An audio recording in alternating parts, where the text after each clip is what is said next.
नमस्कार।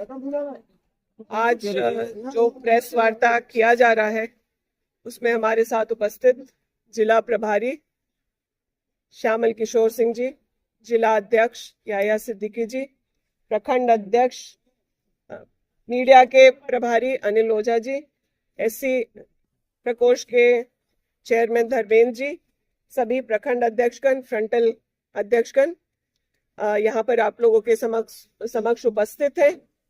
और यह प्रेस वार्ता विशेष मनरेगा पर जो हमला केंद्र सरकार ने किया है उसके विषय में है। मनरेगा को बंद करके वीबी ग्राम जी योजना जो केंद्र की सरकार शुरू करना चाहती है उसका विरोध करते हुए कांग्रेस एक राष्ट्रव्यापी आंदोलन करने जा रही है, जिसकी शुरुआत राज्य के मुख्यालय में और झारखंड में रांची में हम लोग गांधी मूर्ति से लेकर राजभवन तक 5 तारीख को 11 बजे पैदल मार्च करेंगे। उस कार्यक्रम का नेतृत्व झारखंड प्रदेश कांग्रेस के सम्मानित अध्यक्ष केशव महतो कमलेश जी और उस कार्यक्रम में राज्य के प्रभारी आदरणीय के राजू जी और सह प्रभारी श्री वेला जी मुख्य रूप से उपस्थित होंगे। राज्य के तमाम विधायक, मंत्री, संगठन के जिलाध्यक्ष और तमाम लोगों की उस कार्यक्रम में वो सम्मिलित होंगे और हम लोग मनरेगा को बंद करने का जो प्रयास केंद्र सरकार कर रही है उसका विरोध करेंगे। एक बात आ रही है कि मनरेगा के नाम को लेकर के बातें उठाई जा रही हैं कि मनरेगा का नाम बदला जा रहा है, इस वजह से परेशानी। लेकिन हम लोगों ने बहुत साफ कहा है कि केंद्र सरकार को शायद गांधी जी से और गरीबों से बहुत परेशानी है। ये नाम बदल ले, ये अपने पसंद का कोई भी नाम रख ले, वो चाहे तो गोड से रख दे नाम, लेकिन गरीबों की रोटी को छीनने का काम केंद्र की सरकार ना करे। जिस तरीके से केंद्र सरकार कोविड के समय इसी मनरेगा योजना की तारीफें करते हुए नहीं थक रही थी और इस बात को पहली बार इस बात को समझ पाई कि मनरेगा का क्या प्रभाव आम जनों के जीवन में है, खास करके ग्रामीण अर्थव्यवस्था में उसकी क्या महत्ता है, कैसे गरीबों को रोजगार देके उनके गांव से उनके पलायन को रोका जा रहा है और कैसे जो गरीब किसान मजदूर हैं मनरेगा के माध्यम से अपना कोई संपत्ति बना पा रहे हैं। कोई अपने खेतों में कुआं बना पा रहा, कोई बागवानी के माध्यम से अपने पेड़ लगा पा रहा और उसके लिए मजदूरी और मटेरियल पेमेंट करने का काम मनरेगा के माध्यम से होता रहा। इस बार जो प्रयास बीबी ग्राम जी को ला करके और मनरेगा से बदलाव जो किया जा रहा है, सबसे पहले परेशानी की बात यह है कि यह करने से 60 दिन का रोजगार मजदूर मांग नहीं पाएगा। 60 दिनों तक केंद्र इस बात को बंद कर देगी कि इस वक्त में मजदूर काम नहीं कर सकते। दूसरी बात है कि जो फेडरल स्ट्रक्चर है, आप लोग देख रहे हैं, क्योंकि भाजपा का हम लोगों से वैचारिक भेद है, उसकी वजह से जहां भी गैर भाजपा शासित राज्य है वहां का भुगतान करने में केंद्र सरकार किस तरह से हम लोगों को एड़ी चोटी एक करा रही है। इससे आम जनता को परेशानी हो रही है, मजदूरों को जो उनका दिहाड़ी समय से मिलना चाहिए उसमें विलंब हो रहा है, उससे कई तरह की परेशानी, उनके अपने जीवन यापन को करने में कई तरह की परेशानी हम लोगों के समक्ष है।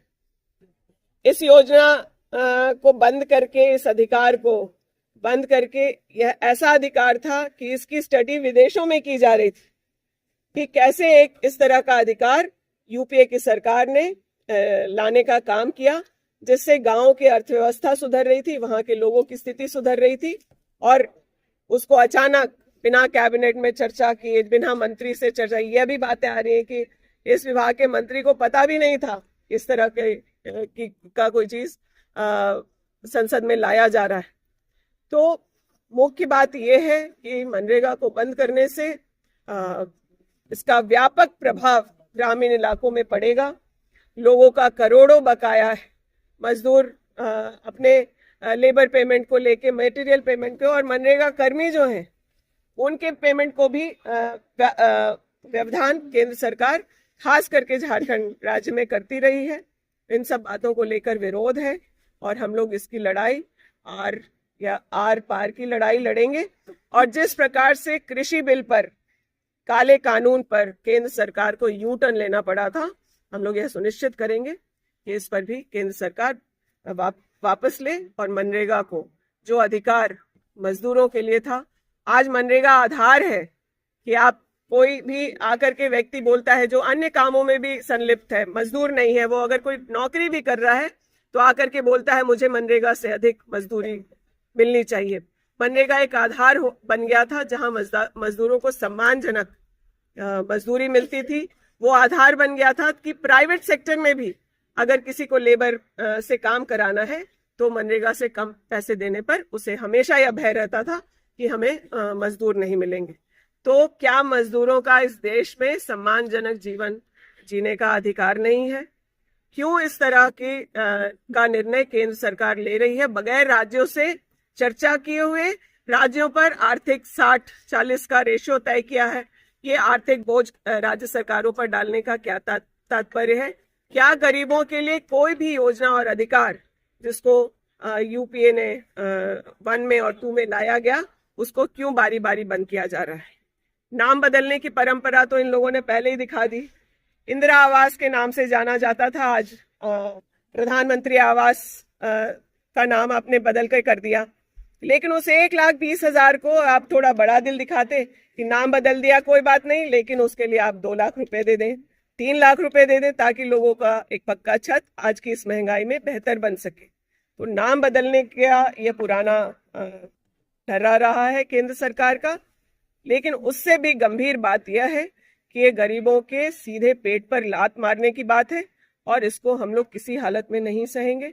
और कांग्रेस इसकी लड़ाई आदरणीय राहुल गांधी जी के नेतृत्व में, आदरणीय खड़गे जी के नेतृत्व में और प्रदेश कांग्रेस के नेतृत्व में हम लोग झारखंड में भी लड़ेंगे।